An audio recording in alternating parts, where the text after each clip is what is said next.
We're talking 2026 bows. Pretty much everybody's out, JR, right? We've got Hoyt, Mathews, PSE, Prime, Xpedition, kind of. Yeah, kind of.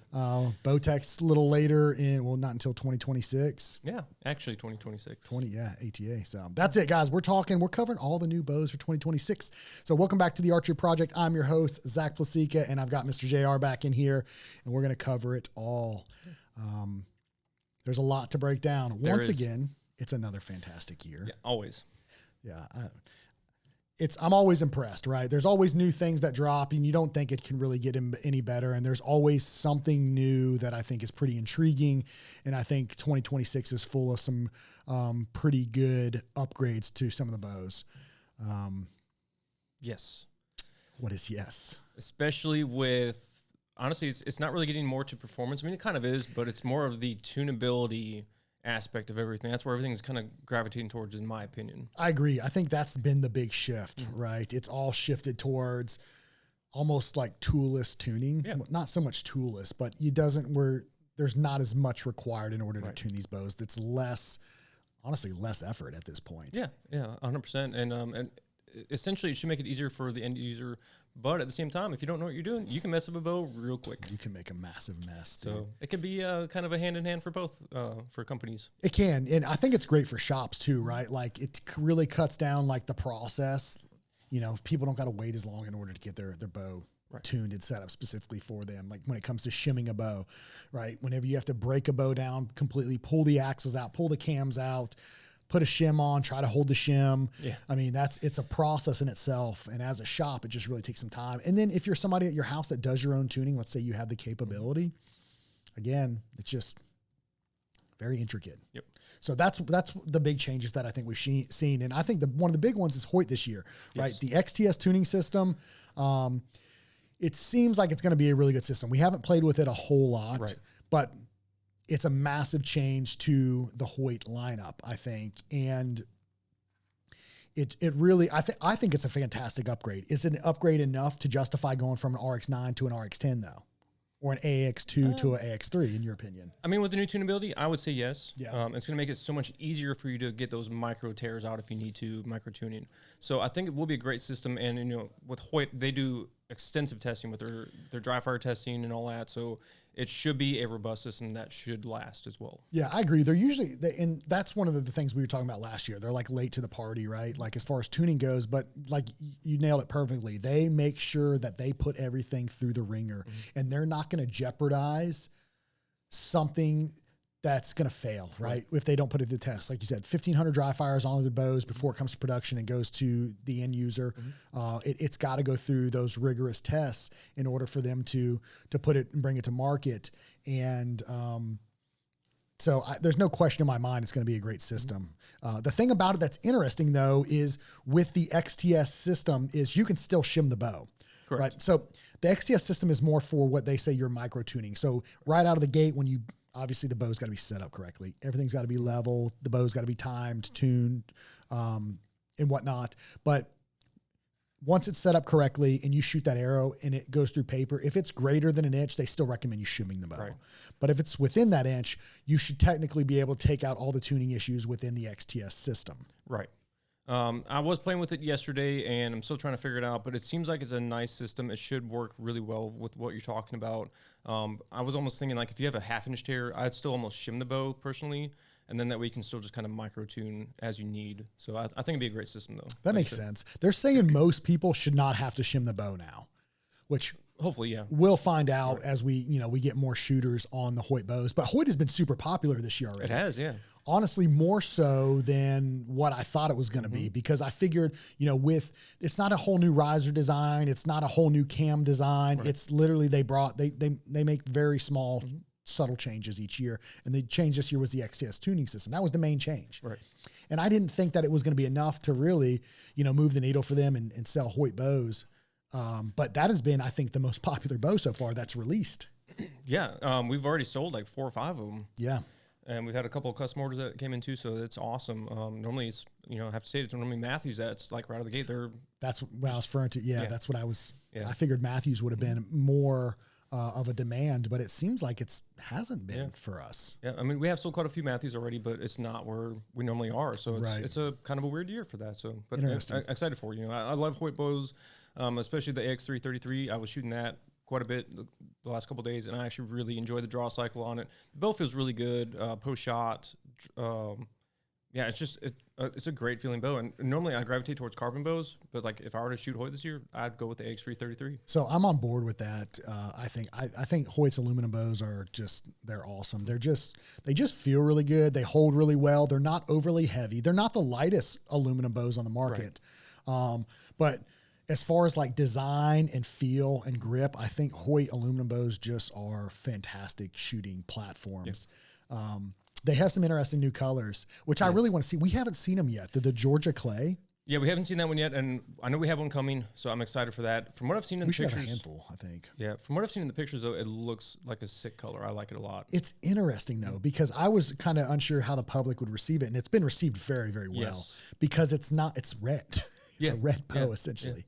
Yeah, I've seen a lot of guys out west getting the bows in that Georgia clay, which is I think kind of weird, but hey, you know. That's cool. Like I'm excited to see that color. That would be the color I would get, I think, if I shot a Hoyt. Yeah. It's just different. Yeah, it's cool. And then the topo that they're doing on the limbs as well. You can get the topo color or the topo lines on the limbs. That's another cool feature. I think. It's pretty neat. I mean, just the customization you get. So when they first brought out the Sandstorm, which I called Sandstone in all of our videos that we did for Extreme Outfitters. It's Sandstorm. Yes. And the more I've seen it, the more it's grown on me because it's not too light. I think it's a really good looking color. So their color options this year, I think are pretty good. I think they did a really good job with it. Their Wilderness and then their Sandstorm are kind of the two that I gravitate towards. Yeah, I love Wilderness. I'm a sucker for the greens. I am too, dude. Green is like where it's at. Yeah. The Sandstorm is almost like a mix between like buckskin and the bourbon almost. It's a lighter shade between those two is kind of what I'd call it. Yeah, it's pretty close, I'd say. But yeah, I mean, that's the big change with the Hoyt bow, right? The XTS tuning system, that's the talking point for it. So far, I think it's been very well received from everybody. Yep. And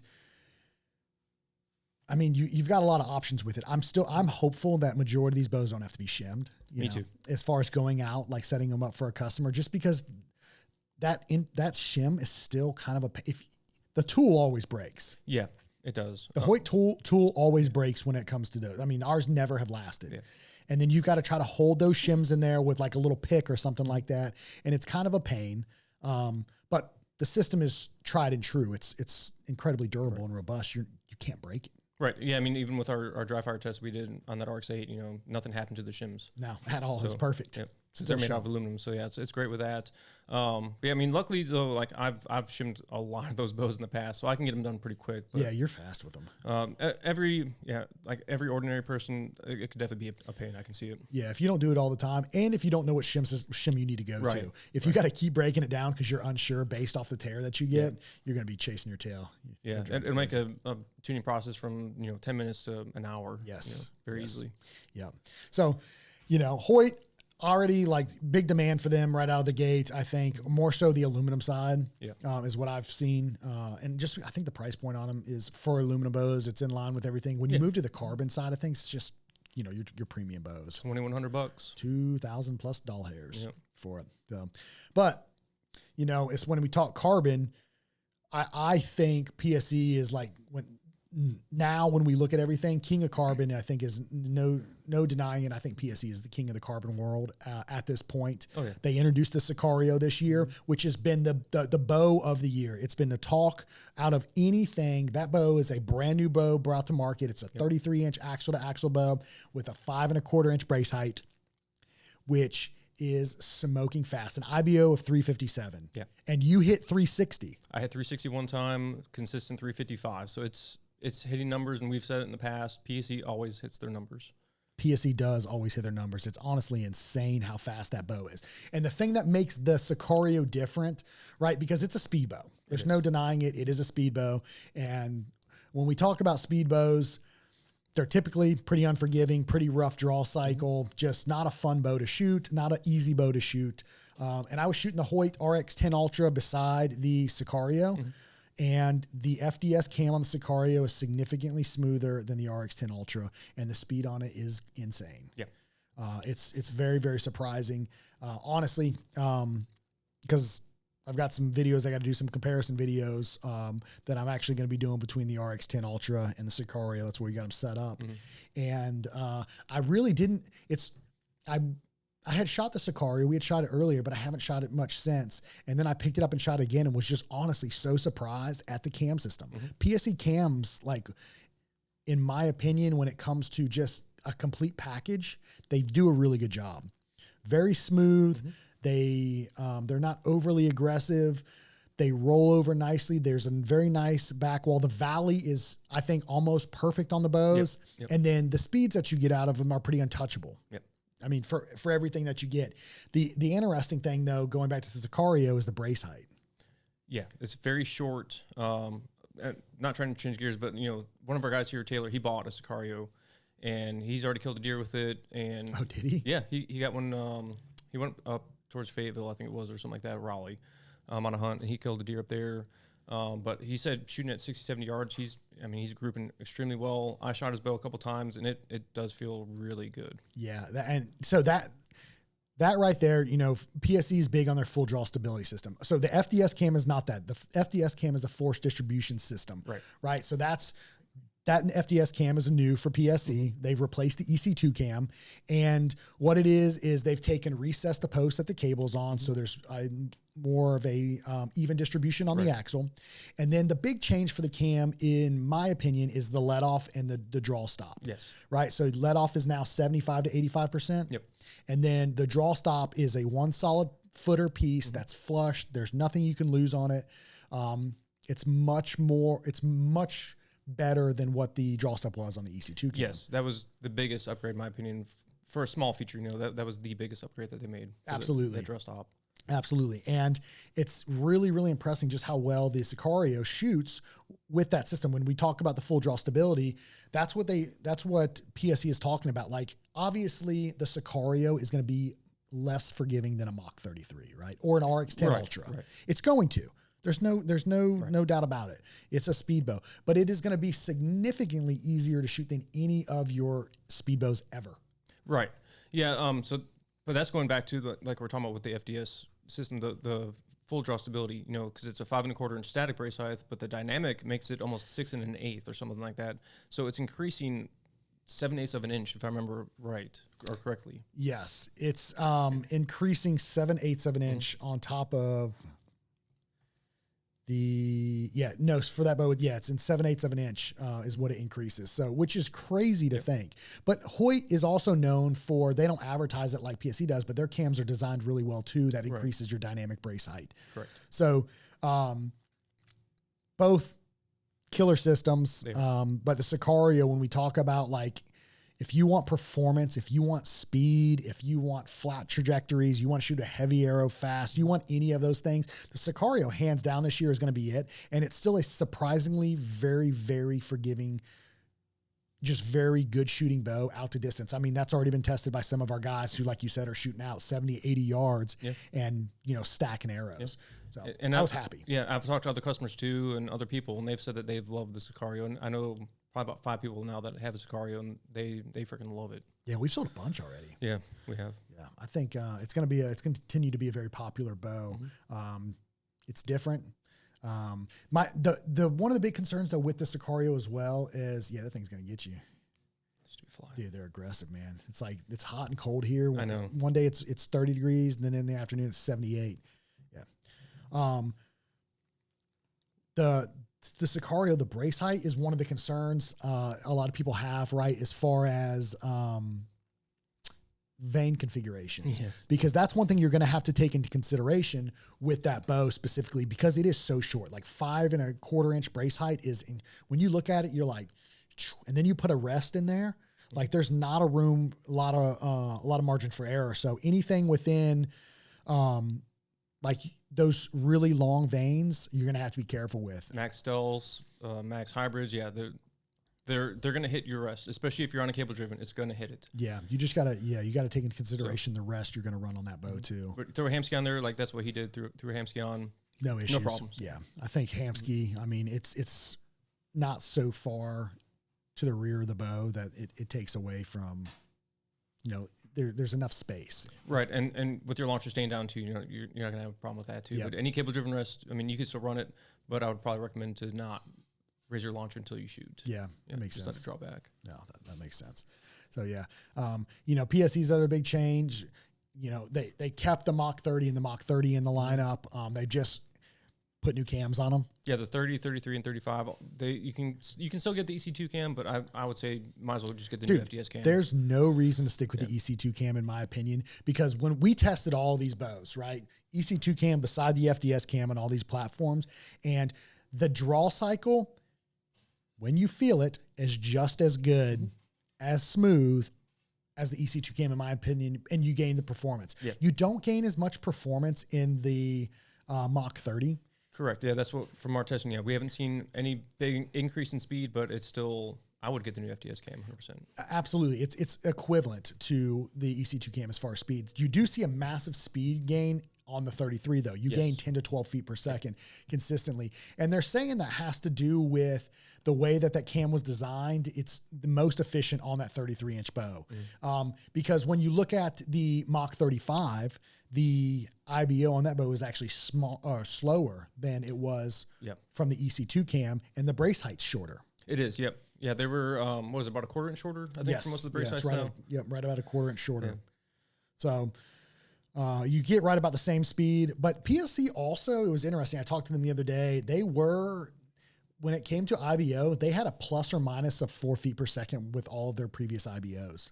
They no longer have that. So the IBO that you get is the number that they're getting through the chronograph consistently. I did not know that. Yeah. I just found that out actually yesterday. I was talking to Cooper and them in the, at the factory. So I thought it was kind of interesting. And I think you've noticed all of these bows as far as IBO, everyone's kind of caught on that you can't fudge the numbers. So everybody's kind of taking that into consideration now with the numbers. And I'd say most of your bows are close to IBO. PSE nails it all the time. I think majority of your other bows too. Mathews this year is pretty on par with IBO. Their bows are smoking fast too. Good. Okay. Yeah, I haven't done a lot of testing because I was gone for the launch week. So that's right. Yeah. I've been shooting them, but I haven't been testing speeds or anything really. Yeah. No, they are. Dude. So that's the thing about Mathews this year is they're advertising like they're hitting real world speeds, and they absolutely are, dude. Those bows are cruising. Good too. The thing.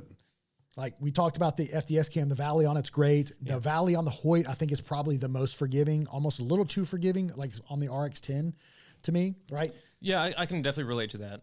Doesn't it seem like it? Because like when you draw that bow back, it like rolls and it kind of dumps into it a little bit, and you got to kind of force it down, even on 85%. I didn't notice it as bad on the AX333, but the RX-10 Ultra, I did notice it. I think it's worse, bit more drastic. Bow. Yeah, but the Mathews bows, bro, there's no valley on that. With the SWX mod, there is no valley. It is so short and unforgiving. If you relax on that bow whatsoever on the ARC series, that bow's gone. Yeah, happened to me quite a bit because I was just like, oh, the draw cycle feels good. And then I got to the valley, I'm like, oh boy. The draw cycle is awesome. Like the draw cycle's great on the Mathews bows. Letting the bow is down so easy because you're going to accidentally let it down. It runs away, dude. Yeah, it happened to me a couple times when I was trying to test them. So yeah. I don't know if it's just the new cam, because that is a second gen of the lots SWX. of changes for Mathews. Lots of changes. Yeah, I don't know if it's with that change in the cam, but it is definitely way shorter. Very surprisingly shorter. Yeah, and I think the bow's faster. It's a new cam, right? SWX 2. Yes. Cam they have their standard SWX mod, but they now have an SWX Z mod that you can get. So technically you have a standard mod. It's not a performance mod. I would say it's their standard mod. Yeah. People are like, oh, your speed mod. It's not a speed mod. It's the standard mod. And then they have an SWX Z mod, which is a more of a comfort mod or a forgiving mod where it makes the draw cycle a little bit better, the valley a little bit better, but you lose roughly 4 to 5 feet per second, which to me is no big deal. No. I all day would opt for the SWX Z mod because the draw cycle on it is incredible. The valley is much better on it. And you still get, the bow is still faster than the Hoyt bows. Okay, good. Yeah, I shot it the other week. I did a video out on it, and The standard SWX mod is about 10 to 12 feet a second faster than what it was on the Hoyt. And then you go down to the SWX Z mod and it's about 5 or 6 feet a second faster than the Hoyt. So all the bows are pretty close in speed, but the ARC series from Mathews, with all the changes that they made, they're fast with the SWX mod, but that valley is non-existent. Yeah. And the only downside to it right now is with the Z mods, they're only offered in 60, 65, or 70 pound options, which I'm sure further down the road they're going to have the 75s and 80s coming out. I didn't even think about that. Yeah, that's the only 3 right now. But like I said, I'm sure they're going to add them down the road. Bro, that SWX Z mod is legit. I like it. So Mathews, all new designed riser, all new designed cam. They integrated their silent connect system. It's no longer an additional accessory. It's integrated into the riser, which, dude, if you're not a Mathews guy, which I've never been a Mathews guy, I can appreciate what they do. Their bows are fantastic, but they have the best accessories in the game. Dude, I think so as well. Dude, as far as marketing and the story they tell is incredible. I mean, Mathews is the leader in the archery industry, in my opinion. Yeah. And then their bows and accessory options that you get are just fantastic, man. They've thought of everything, and I get it. Yeah, it's a premium price, but it's designed to work in sync with each other, and it does. It works. It works really well. Like it's funny. Me and Ed were literally just talking about this before the podcast, and I was like, if I were to get a Mathews, I'm going to run all their accessories. They look great on the bow. They perform. They're honestly like tested. So I've always run the proprietary stuff for Mathews, and I think it looks great on the bow too. Their new color options, the colorways, everything it looks great. Kodiak brown, dude. Yep. Kodiak brown is slick. Everybody loves that color. Yep. I think they did a good job with that. And yeah, so they've got, obviously it's a brand new bow, right? So not all bow manufacturers do that, right? They're usually like little changes like Hoyt made the XTS tuning system, little changes here and there. Mathews comes out of the gate swinging with a full new bow, all new cam, new mod options, new accessory options. They've got their 7-degree stabilizers. They've got their new ARC limb legs. Yep. Dude. Yeah, lots of changes. And, going back to what you're saying, where most times it's like subtle changes from like the lift to the lift X. It was a very subtle change with their tuning system, but that was a big upgrade for them. Huge. Just like for Hoyt, this is a big upgrade with their XTS tuning system. Yeah, absolutely. And then they've got their new rear bar that integrates, their V bar that integrates into the rise. Everything integrates, and they have the lightest aluminum bows on the market, 3.99 pounds for their 30-inch bow. Yeah. And so a sub 4-pound aluminum bow, which is on par with carbon, if not lighter than some of your carbon bows. And just the best accessory options there are. And dude, it's hard to argue with what they do, and they do such a good job at marketing. People get mad at them. Oh, it's just a marketing, but it's not marketing. They have their technology in their bows. Yeah. Whether you understand it or not, most people who don't spend all their time, they just see what's on the computers or what. They don't spend time behind all these bows and can't appreciate what has been done. The technology that they integrate into their stuff is phenomenal, man. And I would say that for all the bows. I mean, their what is their limb shift technology? Yeah. I think there was a lot of people at first that were a little hesitant on it because they were, how's it going to impact the limbs? There's 8 limbs. Are they going to last? We haven't seen any issues. No issues. None. Yeah. Have we? I mean, have you had one? No, it was a lift. All we've had was a lift X. Nothing on the, yes, we did have one lift X where the limb delaminated, but it can happen. Yeah. I mean, just like my Xpedition, the limbs delaminated on that when I was hunting. So that's awesome. Yeah. Good times. It can happen. Yeah, every bow we've seen them have had a limb problem at some point. But I was honestly, the issue that they had back on the lift series, I was worried about with the new tuning system that it might cause an issue, and we really haven't seen enough for it to be a worry. And it works great. It does. It works flawless. So, and I really feel like, man, it's kind of a bummer to me. Like I feel like Benchmade. Benchmade knives. Bowtech missed the mark when it came to tuning. Bowtech was the leader, right? The Deadlock cam, they just missed the marketing behind it. Like, dude, if you've ever shot a bow and did any tuning yourself, if you've ever picked up a Bowtech to try to tune a bow, the best tuning bows on the market would be the Bowtechs with the Deadlock cam technology. Like, just unreal. And then what was it? 2 years ago, they added their timing lock, the time lock. Yeah. So that was another great feature. If you had that little micro tune you need to do, instead of throwing a piece of 550 cord or D-loop in there in your cables, you can just micro tune it right there on the bow. So super simple system, and it's super awesome. It works so good. They missed the mark on it because they were the leader when it came to like tuning, toolless, pressless tuning. That Bowtech did it, and it worked great. We have never had an issue with their tuning system ever. Nope. The new Deadlock Cam Light technology, Deadlock Light tuning system that they integrated into their mid-price point bow now. Yeah, it works fantastic. You know, and that's a great thing about all the bows now in the tuning capabilities that they've got. PSE, their tuning system is not as micro tunable. You know, it's easy 220 shim system. It works great, but when you look at like micro tuning, I think some of the other companies are ahead as far as that goes, especially Mathews, now Hoyt potentially, and Bowtech. Yeah, so I mean, if you look at it now, like we'd always kind of dog on Hoyt with the tuning stuff, where you had to press it, you had to break it apart. Now it's PSE that's honestly behind, because you still have to press the PSE to change out the shims. But, you know, it's a minor thing, but you have to have a press for that. Yeah, PSE is, you're right. But their tuning system works so good. It does. It's so fast and so easy. Like for a shop, like they probably have, I think, one of the faster tuning bows aside from like now the Mathews and the Bowtech that we've seen. We'll find out more with Hoyt this year. But the PSE bows, they tune as soon as you get that tear, you know exactly what shim you need to go to. Correct. Typically it's an 8140 for us, for most of them. And it cleans it up right away as I rip this mic down, and, you know, you're good. That's the great thing about all the bows now is it's no more moving the rest. You set the rest center level, 13/16 from the riser, 7/8 of an inch from the riser. Yep. Lock it down. Throw some Loctite on there and don't touch it. Don't ever touch it again. And, you know, just use your tuning, tune everything out with the cam. The cool thing about the XTS tuning system too is like all the broadhead tuning and stuff they talk about that you can do with it. You know, your up and down tears. There's a lot of different things you can do with it. It's going to obviously require a little bit more playing. Right. And that's what I was trying to figure out yesterday, because I was, you know, I had a knock right tear. It was about a 1/2 inch. I started going by their pamphlet on saying what to do. So you go on the upper right and bottom right, and you're going to add to that side. It started giving me a little bit of a knock high tear. So let me ask you this. You said you were upper right? You had a knock right tear. So you got to put a little bit of tension on the right limbs. Right. You need to take the equal amount of tension out of the left limb.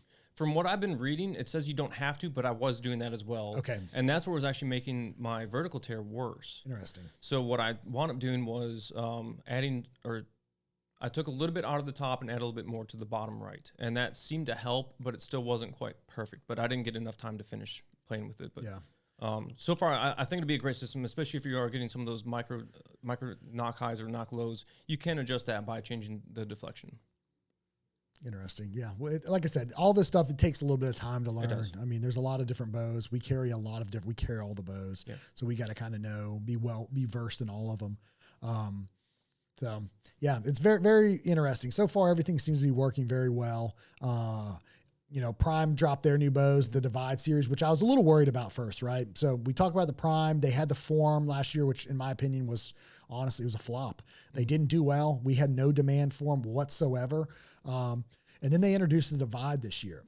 And I was like, oh, same bow, different story, right? Same story, essentially. Yeah. It wasn't, though. So like the Divides, Prime's taking a different approach. They give you a lot of options. So you've got a Divide 31, a 33, a 35, and a 37. And you have the option to go with a 6-inch brace height or 7-inch brace height, which, right, as a shop, it's a lot of different things. It is. I honestly think that we're going to be focused on the 31 and 33 with a 6-inch brace height. Yeah. Those are ones we've got in so far. And dude, the Divide 31 is a banger of a bow. So I like the 31, but I like the 33 better. But it's great, right? Yeah. Dude, the core cam's still in the lineup. You've got your standard mods and your performance mods. I'll take standard mods all day over performance. The performance to me is just god awful as far as like the draw cycle. It rolls over and it dumps into the back wall, and it's a massive dump in that bow, just like. Yeah. So when they brought that out, especially on the Form 30, that was honestly the worst draw cycle. I felt like it was awful. I didn't like it at all. On the performance mods, even the standard mods, it kind of dumped a little too much for my liking, and it was too short for me anyway with the draw cycle or the draw length. It was too short. Yeah. I just didn't like it at all either. Yeah, but now with the core cam with a standard mod, it's honestly really, really good, man. The draw cycle is fantastic on there. The bows are they're slower than the other bows, right? They're a little bit slower. Whatever though, like you can manipulate that with arrow weight and your arrow build and whatnot. But that bow shoots and feels so good. The 31, I think, is going to be a really I'm hopeful that it gets the traction that it deserves, because I feel like that bow, like Prime has been pretty slept on as far as like they had the RVX Plus series, which did pretty well. Yeah, they did good. Yeah, and now that they've got the Divide series and all the options, if you haven't shot the Prime Divide 31 and 33, you need to, because that bow feels fantastic. It's got a great grip. Yep. It just feels really good. They are behind, in my opinion, on the tuning side of things. Yeah, so I do have to retract my statement, because Prime you have to press as well, and you got to pop those shims out with their tool. And I remember when we were testing on that, I found it was actually easier just to take the axles out instead of trying to get those shims, because those shims are really narrow. Yeah. So that I do remember that now. So yeah, I think that is one of the drawbacks. And again, it takes a little bit more time, so they are a little bit outdated with that. But as far as like once you get it set up and shooting the bow just feels really good. The post shot feel is fantastic on it. Dude, what was the bow that has, it was a mid-price point bow. It was the Enduro that had that tuning fork feel.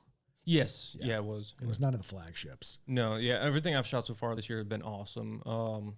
But yeah, going with the Divide, I love the 33, and it was faster than the 31, which typically that's kind of normal for Prime, is their middle axle length has been the fastest bow out of all their lineups. Like it was the same with the Nexus. I think the inline was the same. So those 31s, 33s, 35s, all those, the 33s were the fastest.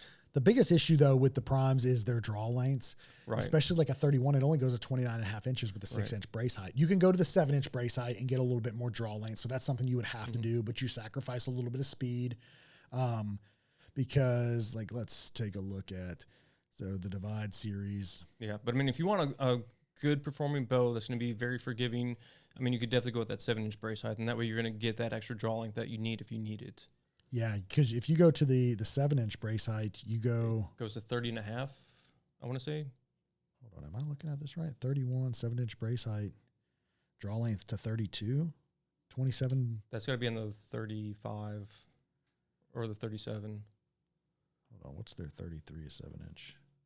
Yeah, it's got to be... Because that one, I think, goes to 31 on the 33. If you go to the 7-inch brace height. Yeah, I don't think this is showing up correctly. Yeah, I think you're right. I think you are right, man. Yeah. So that's one of the bigger issues with the shorter brace height that they got. And a 6-inch brace height is a perfect brace height, I think. I mean, it's not too long. You get good speeds typically with that brace height. It's fairly forgiving for what it is, especially for a hunting bow. You start getting that 7-inch brace height, man, that's a long brace height. That'd be a great hybrid bow, though. It would be. If you go to 33, 35 and that 7-inch brace height, that would be a very forgiving platform, like I said. And if you want to have one bow for everything, you could do that with that. You could do it as a 3D setup out west, tree stand. You know, it'd be a great option for just about anybody. But I definitely feel like a lot of guys are going to gravitate towards that 6-inch brace height as well. Yeah, I agree. I think that it just makes sense for most people. I did have somebody that hit me up that was interested in the 7-inch brace height. Especially for hunting like extreme cold for like when they have layers on. Yeah. So really wanted that longer brace height to minimize any contact with their layers. Yeah. So that might be an issue with the Sicario. It could. Maybe, you know, guys hitting their forearm with not so much like warmer climates, but you're talking about extreme cold weather when they're bundled up and layered. Yeah. Maybe a potential concern. So if you're somebody, I'm not sure that that's going to be a factor, but I mean, depending on how you grip the bow, it very well could be. Yeah. So. Yeah. I haven't personally done it myself. I haven't hunted that extremely cold, but I know some guys that I think have had that problem. Or if anything, they'll shorten the draw length just a little bit, go about a half inch shorter, and that'll help a little bit too sometimes. Yeah. Retune the whole bow for that. Yeah, pretty much. So that's the only downside. Yeah, that's the biggest thing. You know, interesting, Bowtech, they're not released until ATA this year. Right. So I can appreciate that, but I also wonder if it sets them behind, you know, as far as it's gonna it can affect demand. I mean, well, the big thing I see from people right now is they're like, I'm impatient. I want to buy them. No, I've got money burning a hole in my pocket. Do I want to wait for this, or am I going to get the new this bow or that bow? Right.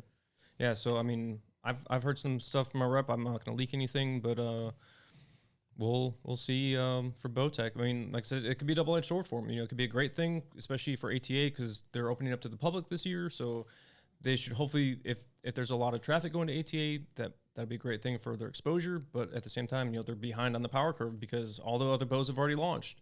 Already people coming in buying new bows. So yeah, we'll have to see what happens with Bowtech. Yeah, I'm interesting because ATA, this will be the year that I think determines whether ATA continues to happen. Right. And from what I've already heard, your major bow brands aren't going to be there, Mathews and Hoyt. I'm not 100%, but that's what I've heard.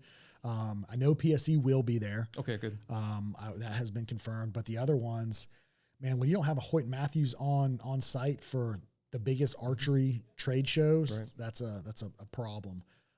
But they are taking a different approach this year with allowing the public in, like you said, and they've got a big event. They've got a big shoot that they're doing. So, yes. Should be exciting for ATA. I really hope. I do too, man. Some things you just don't want to see die, right? You just, I mean, it's part of the culture. It's a great opportunity to meet up. Depending on my schedule, if I can shoot up that way, I might for a day or so just to check in and see what it's all about. I don't know if that's going to be a reality. But I would like to. We've got a lot going on this year. I mean, the place to be obviously is Total Archery Challenge. That's taken archery by storm as far as like manufacturers, vendors, dealers, and places to be in front of our customer. It's Total Archery Challenge. Yeah. I mean, that's our end user as bow hunters. That's it, dude. I love to expand our target line, but it's just in our area, it's hard. There's nobody in our area that really shoots target. It's super hard. Yeah, we're in a weird spot.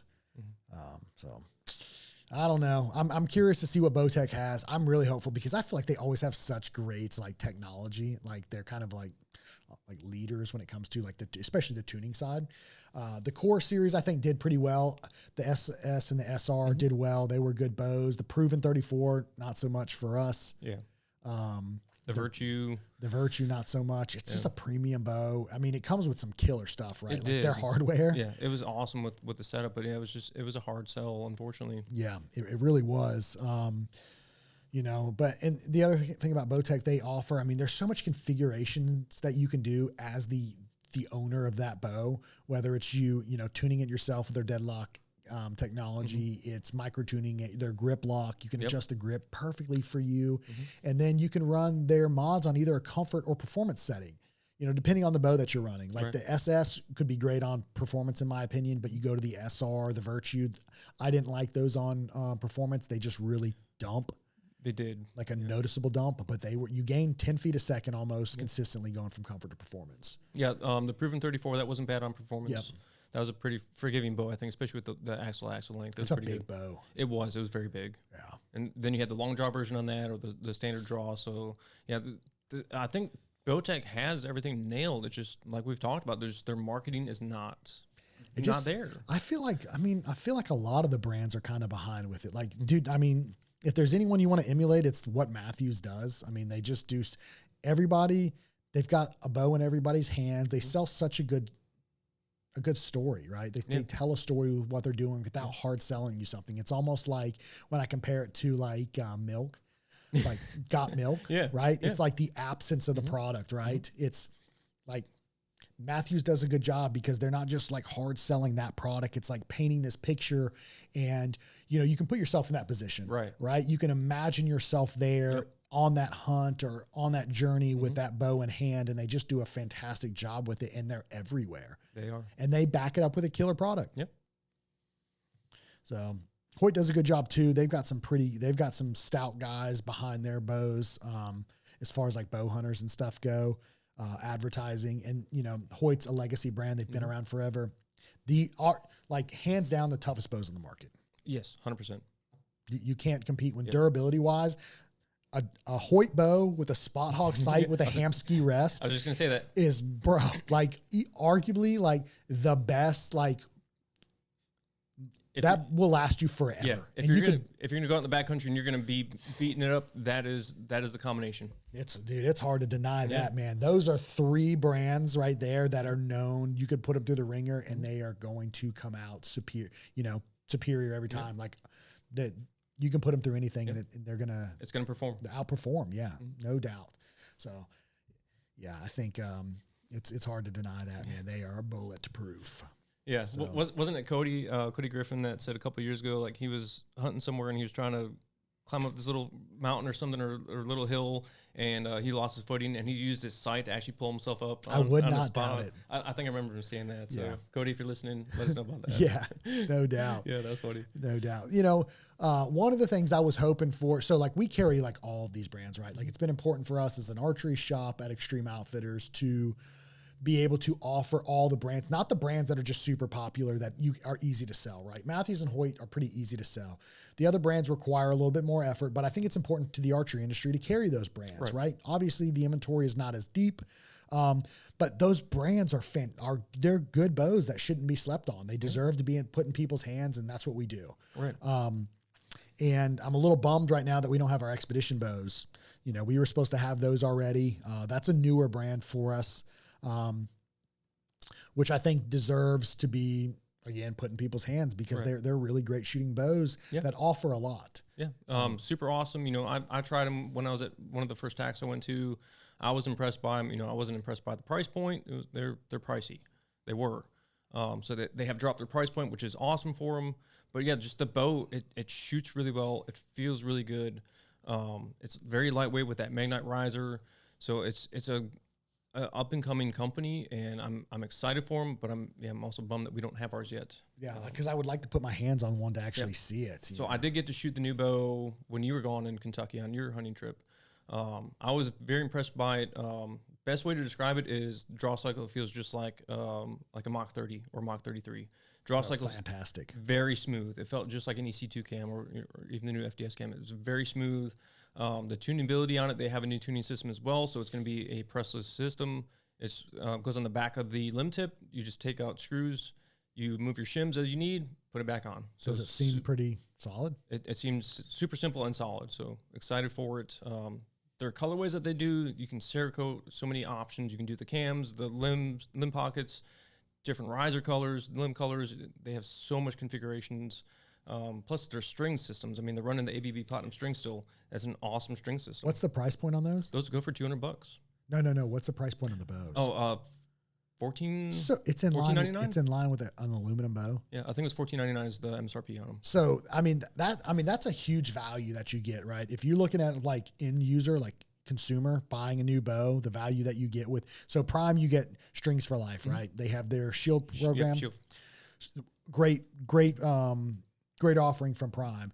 Xpedition offers the ABB strings, which is their Platinum Series string, which have a 2-year warranty, which is a fantastic aftermarket string that comes on a stock on your bow. And then they've introduced this new tuning capability that you've talked about. So like it really checks all the boxes, I think, for like a bow hunter, an end user. Another thing that they added too that I just remembered is 1/4-inch draw length adjustments. So you can get that just like a Hoyt. There's like 3 different mods that you have to have, which comes with all the mods. It comes with all the shims. So it's a great bow. I'm excited for us to get ours in, and so we can do our videos. And I think it should be a great bow for the year. Yeah, it really should. I think so too. And like as a dealer, it's important for us again to get those into people's hands and let people check them out because everybody sees Hoyt Mathews. And you may have missed the marketing memo for some of these other brands, and you get behind them and shoot them, and you're like, okay, top contender for sure. And you can stack it up against the other ones and make a well-informed decision versus just going with what your buddy told you or, you know, the Instagram post you saw. Right. It's important to get your hands on all of them and really check them out because they all offer something different, and they have changed this year. Like we talked about valleys, draw cycles, grips. All of those things come into play and matter for people and really determine, you know, the direction you're going to go because Mathews, I think, their draw cycle and Valley have changed dramatically from the Lift X to the Arc. It did. It's way less forgiving, but the draw cycle's honestly very impressive. But the Valley, the standard mod is just still, like I said, it's pretty eye-opening. Yes, it is. It's like the same thing as like the Ascend, the Bowtech price point bow. Yes, bro, on performance. On performance, no sir. Yeah, no Valley on that thing at all. I thought might as well be shooting a trad bow. Yeah. You draw it back and if it's 70 pounds, you're holding 68 is what it feels. Not really, but you know, it's not forgiving whatsoever. That bow will run away from you. 100%. Yeah, dude. Wild stuff, man. So when we talk about aluminum bows, I mean, PSE has their aluminum bow in the lineup, the Decree.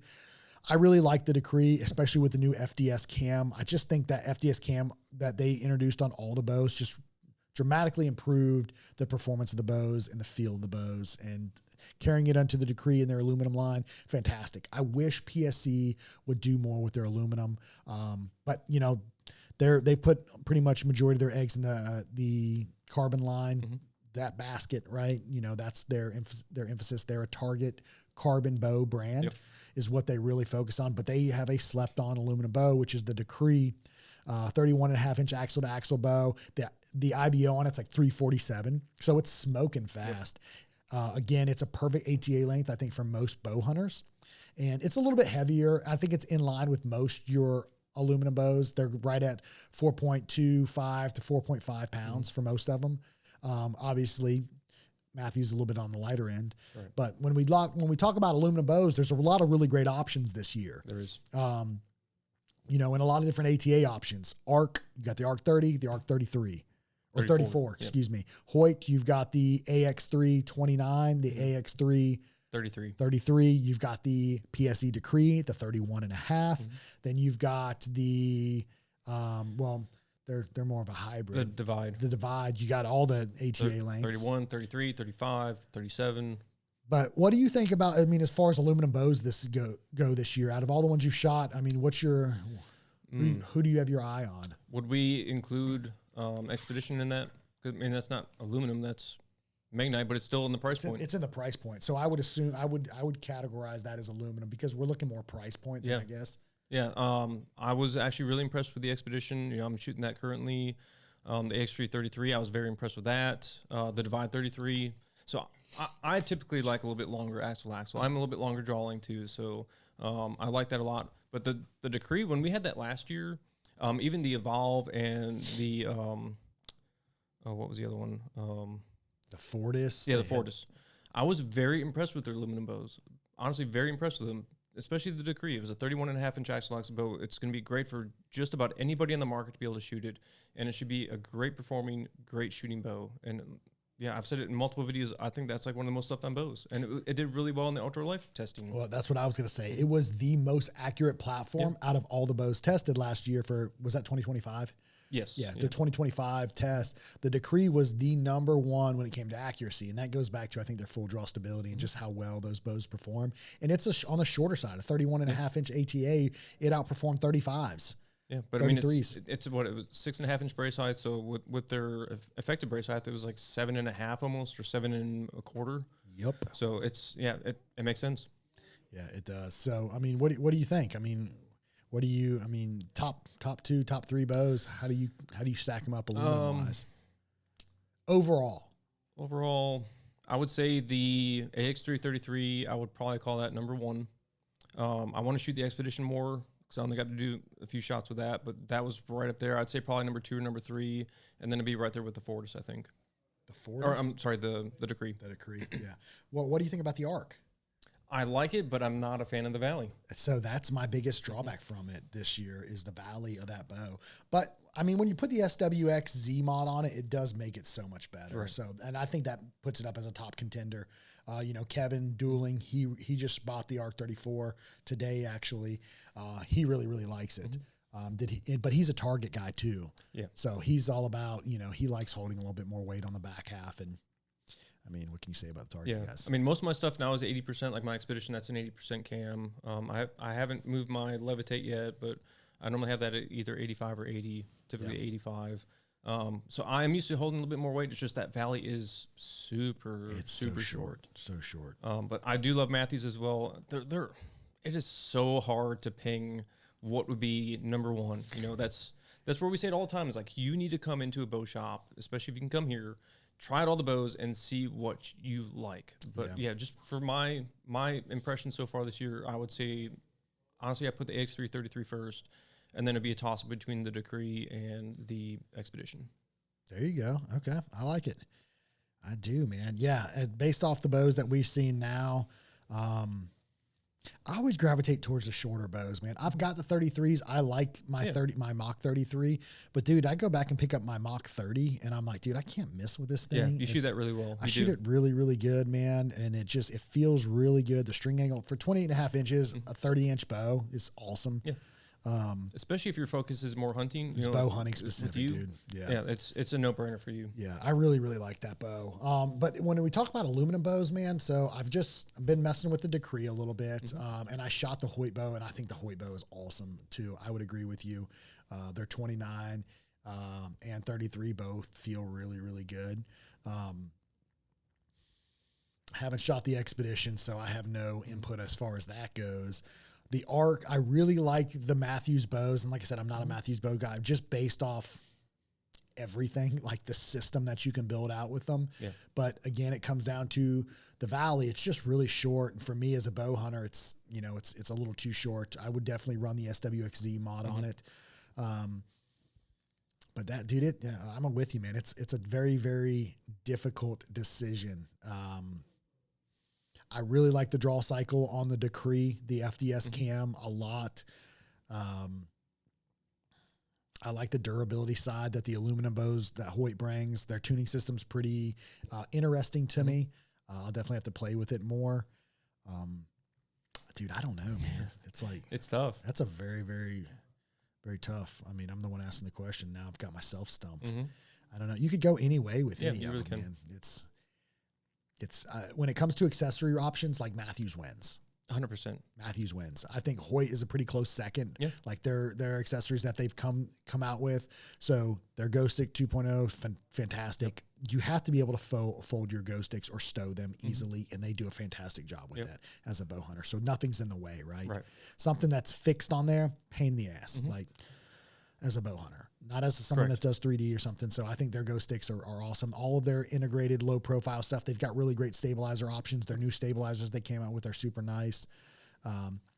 We talk about accessories. Prime came out with their new Trail Light kickstand. Yeah, Trail Light. Yeah. Trail Light kickstand. So it's a pretty cool. Something like that. Yeah, it's a cool accessory. They have their new super light quivers. It's a little bit more redesigned. Lightweight. They don't have any stabilizers. No. Xpedition has a new lineup of accessories. They have their kickstand that actually uses M-lock system. Oh, that's cool. It's built into the bottom of the riser. They're going to have their own quiver stabilizer. They have a back bar, everything too, I think, as well. So they've got a whole new accessory lineup for Xpedition. I'm curious about Bowtech. I am too. Yeah. So aluminum bows, back to it. Sorry, we get off track, guys.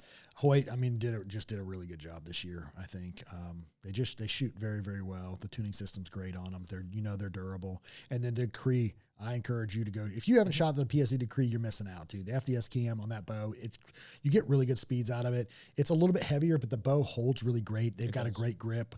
Hoyt has a great grip too. So those are my 1 and 2. Probably the Hoyt. Probably the AX3. If I was going to shoot it, I'd probably run the AX3 29. A little bit shorter than I would typically run. Yeah, probably the AX3 29 in between the Decree. That 31.5 would be my 1 and 2 that I would probably go for. But what about when we talk about your premium bows? So we move over to like your top of the line price point. So carbons or a carbon hybrid mix, however you want to look at it. Obviously we have Hoyt with their RX10 series. We've got PSE who dominates as far as like carbon options. They've got a Mach 30, a Mach 33, a Mach 35, and a Sicario. Lots of options from them. Then you've got Prime with their new form, their Divide series, 31s, 33s, 35, 37s. Yep. I mean, those are our top premium bows, right? They're top 3. Yeah. That covers everything. Yeah, because we don't know anything from Bowtech if they've got a carbon bow or not this year. Yeah, I'm very curious on that too. Yeah, that's a talking point. We'll see. I'm bummed because we're supposed to be doing all 2026 bows, and they're not all here yet. So we've got most of them, but unfortunately, Bowtech. So we'll know more after ATA. Yeah, we'll do a follow-up. They have the Carbon X, and then they have the Carbon 1. Yeah, the Carbon 1, Carbon 1X. That's Carbon what it was. 1X, 33. So going to top of the line premiums, I would have to throw PSE honestly at the top. In my opinion, there's no question. Yeah. For me, it'd be a toss between the Sicario and the Mach 33. I've been really gravitating towards the Sicario. I called it in one of our videos in the past. I think it's a very good contender for bow of the year. Solely based off the performance that you get, the capability that it offers, and the shootability within that platform. Somebody was like, "Oh, they said shootability, they lost me." Like that's what we're talking about, shootability. Like how well does that bow hold? How well does it shoot when at distance? That's what we talk about with shootability. That bow, I think, just what you get for it's just a very, very impressive. It's a machine. It is. Yeah, the only downside to that is it maxes at 30 inches. So that's the only downside to it. But yeah, man, that's a hard bow to beat. It really is. And I have multiple accounts of people that are shooting at distance and grouping extremely well. So I think that's gonna be number one, at least for me. Number two, I would have to say the Divide 33, and then third, I'd probably do like the RX-10. Dang. Prime moving it up, buddy. I think so too. So for me, I'm still on that Mach 30, dude. I would do it. Like both of mine, I have a Mach 30 and a Mach 33. Both of mine have EC2 cams on them. And one of the big questions, everybody's like, can you get the FDS cam for the new bows? You can now. So they've got a package. You can buy you can upgrade your bow to the FDS cam now. You got to get cams, mods, string and cables. You can buy the full kit, or you can buy just the cams and the mods and get whatever custom strings you want from your favorite bow manufacturer. You can do any of that. So you can definitely buy it now and upgrade your bow from the EC2 cam to the FDS cam. Is it worth it? For me on the Mach 30, no. Performance is the same, in my opinion. You don't get a speed increase. I'm not going to spend that amount of money to upgrade the EC2 cam on the Mach 30. Now, the Mach 33 is a different story. The Mach 33 with the FDS cam is untouchable. You gain 10 to 12 feet a second. It's just as smooth. The bow pounds, man. So I would upgrade that bow. But looking at it as far as carbon bows, like the number one,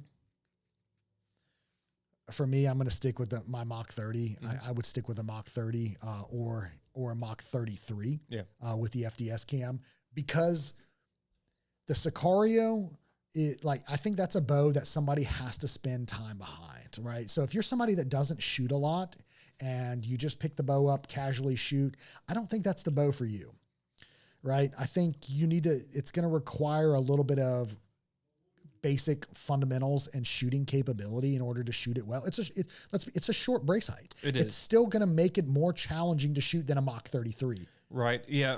I know we've talked about it in the past in past videos. But yeah, I still would not recommend that bow for a brand new shooter. No, I wouldn't just with the brace height. But I mean, somebody that does shoot, they're going to slap their forearm with it. I think. Yeah, I think so too. Especially if you have bad form, you can't grip a bow right. Oof. You're going to be hurting yourself bad. Yeah. I agree. But yeah, I mean, it's like if you at least shoot quite a bit, 100% get the Sicario.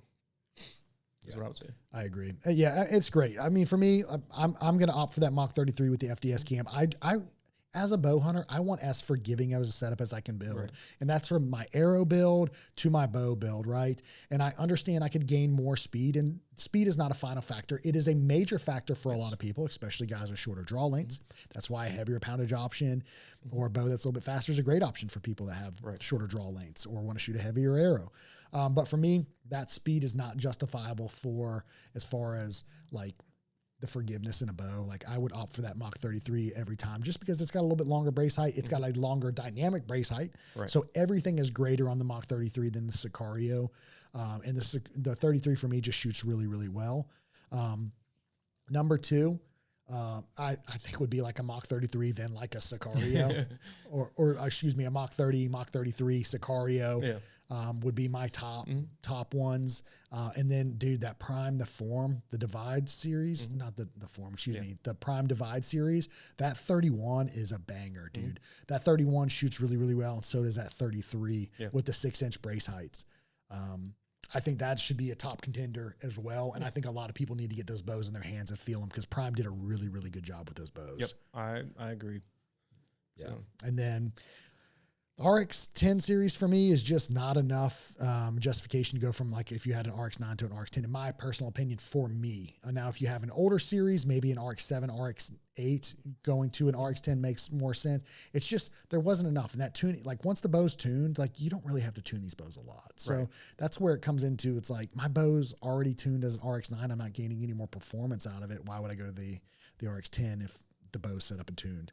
unless you're somebody that likes to tinker. Right. That's where the selling point is. If you're going to change arrow weights or arrow setups a lot, then 100%, definitely get it. I think that's going to be a little bit harder sell. But I mean, if you're somebody that's just looking to upgrade bows and the durability factor is a thing, the RX-10's like pretty untouchable. Yeah, that is the most indestructible bow on the market, I think. Absolutely. Their draw cycle, I think, is probably the worst out of any of the bows. It's not bad by any means. With the RX-10 Ultra especially, it's not bad. It's just it's not as enjoyable. Yeah, it kind of dumps. It feels different. It does. To me, it kind of dumps. Like I shot the Sicario beside the RX-10 Ultra, and the Sicario was night and day smoother than the RX-10 Ultra. But once you get it back and draw the bow, the valley in the RX-10 Ultra is very forgiving. Oh yeah. It feels really good. The bow shoots really good. The post shot feel is fantastic on it. It's definitely a bow you can hold for a long time. Yeah. And I've noticed that like the post shot sound that you get, the feedback, it sounds different this year on the RX-10 Ultra than it did on the RX-9 or 8. You know, it had more like a pop to it before. Now it sounds more just subtle. Yeah. Dude, all the bows are quiet too. Yeah. So we were outside shooting today, and they were shooting they shot a Mach 33 and a Decree, and I was for like when you're listening to it, like we shoot them inside, it sounds different, but like whenever you're outside listening to someone else's bow, how quiet the bows are. They're all so quiet. Mathews are like crazy quiet. They are. Like I think they have the quietest bows. I think the Hoyt bows, like post shot, it's a little different sound. I like the sound of a Hoyt bow when it goes off. No, I do too. It's unique. And again, they're quiet. There's no feedback in really any of the bows this year, especially like your flagship bows. Yes. As far as like feedback, hand shock, the most hand shock I think you get is out of the Sicario. And it's not bad. But once you have it fully set up, like I shot Taylor's in it, it felt honestly great. Yeah. We're talking about bare bow, nothing on it. There's a little bit of vibration or feedback from the Sicario compared to any of the other bows, but it's not bad. Like I said, you put bars on it, you put a sight on it and a quiver, dude, it's dead. Yeah. I think he's got a front bar and then the Accu Archery, the SOS system on it, the Hunter Elite. He's got that on there, and it feels great. Dude, so I've gone this year and I've stripped all the bars off all my bows. As far as like bow hunting, they would just piss me off. But the only thing that I do like that I've still got on my Mach 30 is I've got the SOS Hunter Elite system. That's like the only thing I run on there. That bow holds really good, still shoots really good, and there's nothing hanging off that bow except for that one little piece. Yeah, I'm kind of getting the same way too, because like, you know, bow hunting, you essentially want to be as close as you can. So typically 30 yards and in.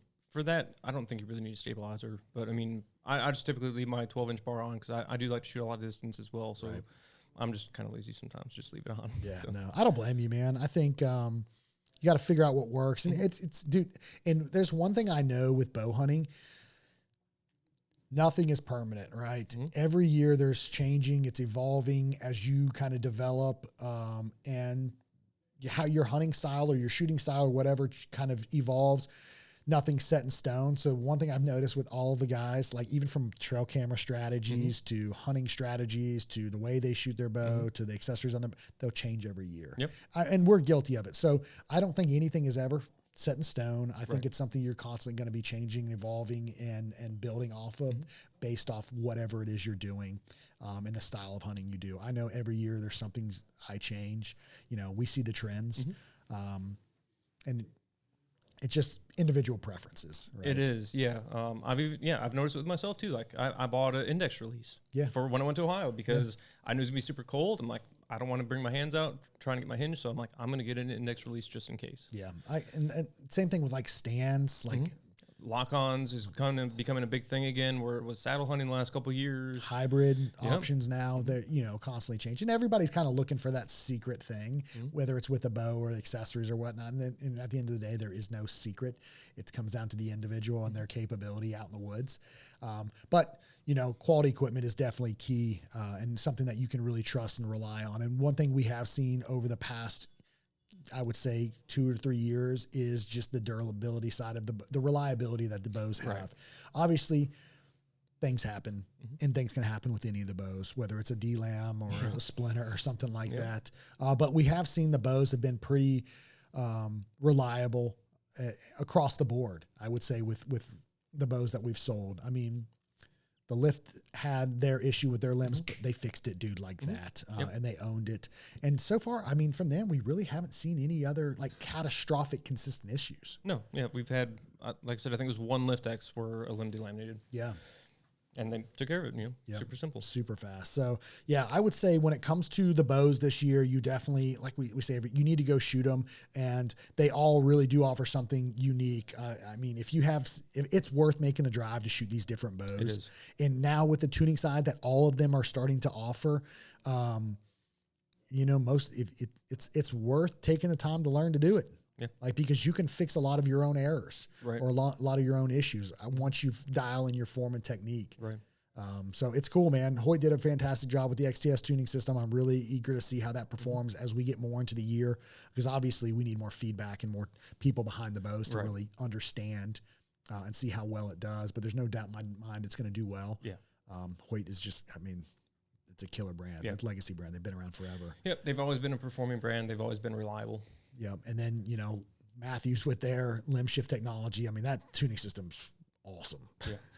I'm curious what Bowtech, if they're going to carry the Deadlock light into the flagship bows, or if it's going to be something different, the original Deadlock technology, which is honestly tough to beat. It is. So those are like, when it comes to tuning wise, your best tuning bow or easiest tuning bows, in my opinion, is going to be like a Bowtech and a Mathews. And then it looks like potentially a Hoyt. And then, you've got your PSEs and primes. Well, then Xpedition with their new system as well.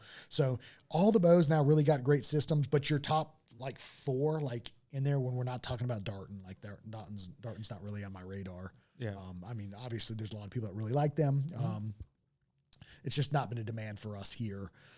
But like when we talk about like tuning capability, like self-tuning, you can do it yourself without all the tools. You're looking at Mathews, Bowtech, Hoyt, for the most part, and then the Xpedition bows. Yeah.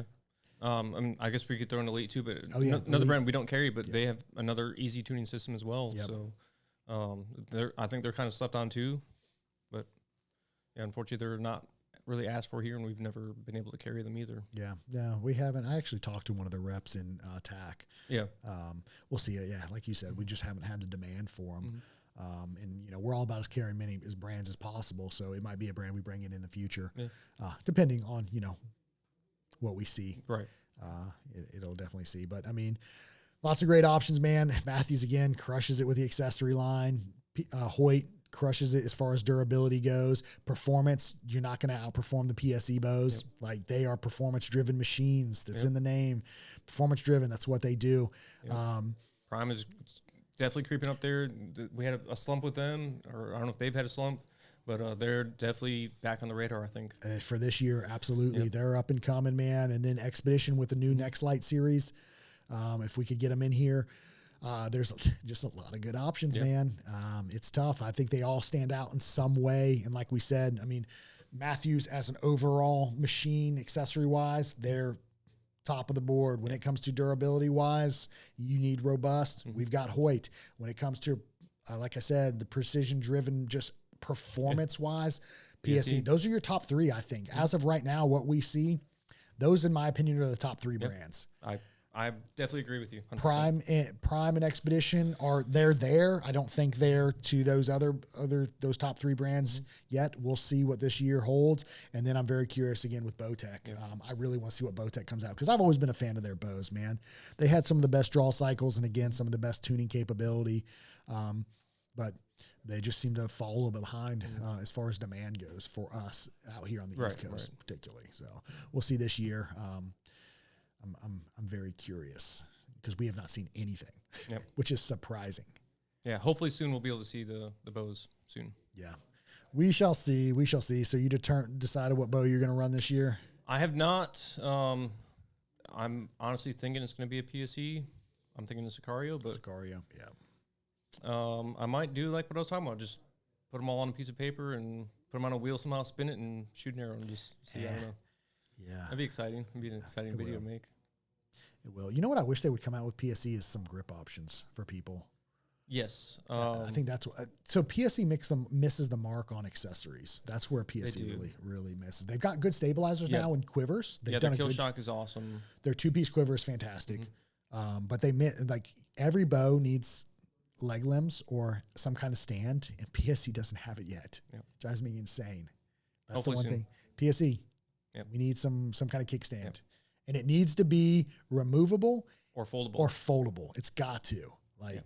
if as a bow hunter, if the guys are going to take it in the woods, you got to be able to stow it. Yeah, I know a couple guys that have bought the Go 6 2.0s and put them on the PSEs. Oh, really? They have that lower stabilizer bushing. You can Yep. mount it on there. So I know a couple guys that have done that. Dude, But- you're hard pressed getting dudes that will mix brands. Yes, I know.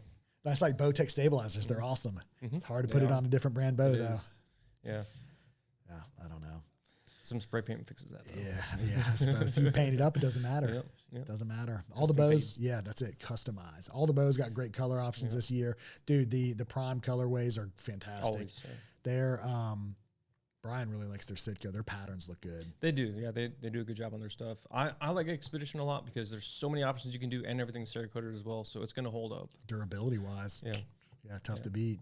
And then dude, the prime, so back to the prime, like their Morel colors, like their greens are sick looking with those carbon bars. They look so clean. Yeah, Morel with the Morel Scar. That's a sick camo. Yeah, I don't know if they do the Morel Scar anymore.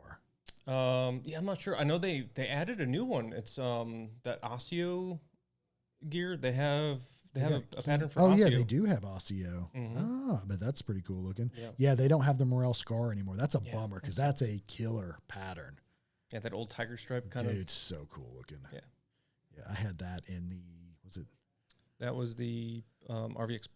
Oh, did I have an RVX? Dude, I had a handful of It problems. was either an RVX or a Plus. Or maybe it was a RevX. It was a RevX too. Yeah, because Justin's got it now. Yeah, well, I was just talking to him yesterday. Yeah, that's a killer bow. That was a really good bow. Dude, Prime's had a lot of good bows in the past, man. I hope they really get some recognition this year with the Divide series. Yeah, their Nexus was like one of the best ones in Black Series. Those were their two best bows. Black 3, dude. Yeah.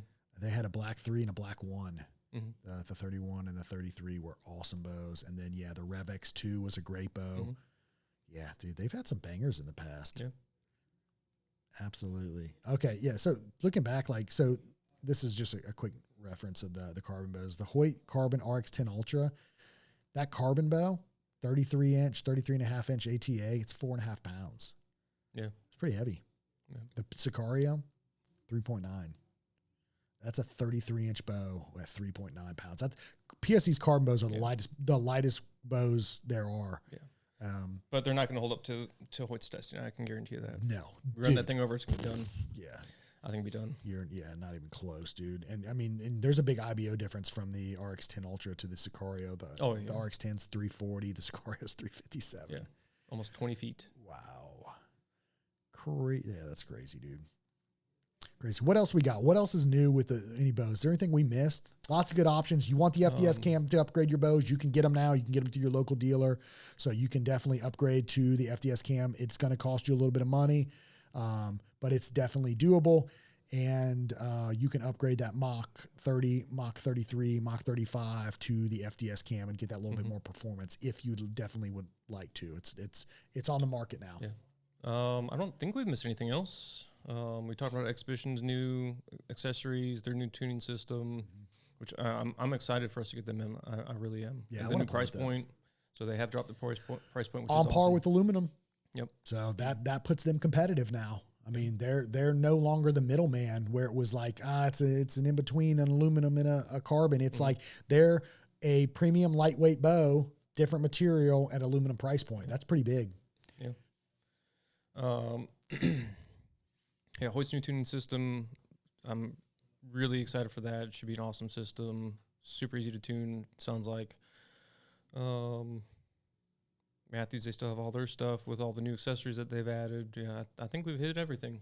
Yeah, a lot of good options, guys. I'm curious, what are you guys seeing? What are your thoughts?